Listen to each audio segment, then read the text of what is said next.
Alors, l'exercice 7, c'est exactement la même chose que ce que je vous ai montré dans la vidéo sur un exemple. On vous parle de la représentation graphique d'une fonction affine qui s'appelle encore f, définie par cette expression algébrique, f de x égale 0,5x moins 1. C'est bien une fonction affine, il n'y a pas de doute, c'est sous la forme ax plus b. Et le petit b, d'ailleurs, je vais le mettre en valeur. Le voilà, le petit b. Donc ça m'indique déjà que la droite que je vais obtenir, puisque ce sera une droite, et elle s'appelle D, parce que c'est l'énoncé qui a choisi de l'appeler D. Cette droite, elle va couper l'axe des ordonnées en moins 1. Déjà, c'est obligé, elle va passer par ce point-là. Alors on y va, petit a. On a déjà choisi pour vous deux nombres au hasard. 0 et 4, et on calcule l'image de 0 puis l'image de 4. L'image de 0, f de 0, je remplace x par 0, 0,5 fois 0, moins 1. Bien sûr, on retrouve le petit b, c'est-à-dire moins 1. C'est pour ça qu'on l'appelle l'ordonnée à l'origine. L'origine, c'est 0. Même chose avec 4, 0,5 fois 4, moins 1, et j'obtiens 1. Voilà. Ça me permet donc d'obtenir 2 points. La droite D, qui sera la représentation graphique de la fonction f, elle va passer par ces 2 points que j'ai obtenus. Un premier point qu'on va appeler A, de coordonnées 0, moins 1.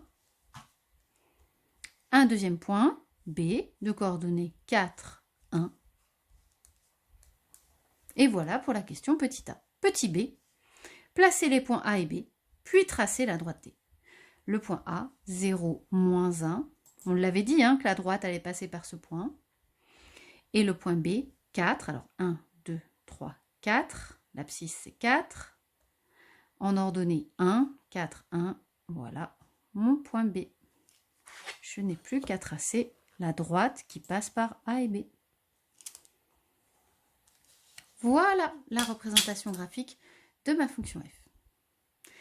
Exercice 8, même chose. Je dois tracer sur mon cahier la représentation graphique de la fonction g définie par g de x égale moins 1,5x plus 4. Alors, j'ai déjà un petit peu préparé le travail. Donc là encore, je choisis deux nombres au hasard. Je vais choisir 0, donc je vais calculer g de 0, c'est toujours simple avec 0. Et puis je choisis un second nombre, je vais choisir par exemple 2, donc je vais calculer l'image de 2. Alors g de 0. Moins 1,5 fois 0. De toute façon, vous savez normalement ce que vous obtenez. L'image de 0, c'est l'ordonnée à l'origine en fait. C'est 4, c'est le petit b là encore. Je sais que là, la droite que je vais obtenir, elle va passer par 4 ici. L'image de 2, eh bien, moins 1,5 fois 2, plus 4. Et ici, j'obtiens 1. Voilà. Alors, bien sûr, ici, si je n'ai besoin de n'avoir que 2 points, c'est parce que g est une fonction affine.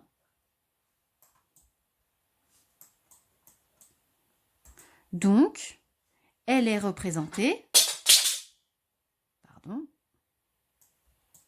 par une droite. C'est vrai que c'est la première chose à dire. C'est parce qu'elle est affine qu'on se permet de trouver seulement 2 points. Donc voilà, j'ai mes 2 points. J'ai un point que je vais pouvoir appeler A, par exemple, de coordonnées 0, 4, parce que l'image de 0, c'est 4. Un second point, je vais pouvoir appeler B, de coordonnées 2, 1, parce que l'image de 2, c'est 1. Je place mes 2 points, 0, 4, 0, 4.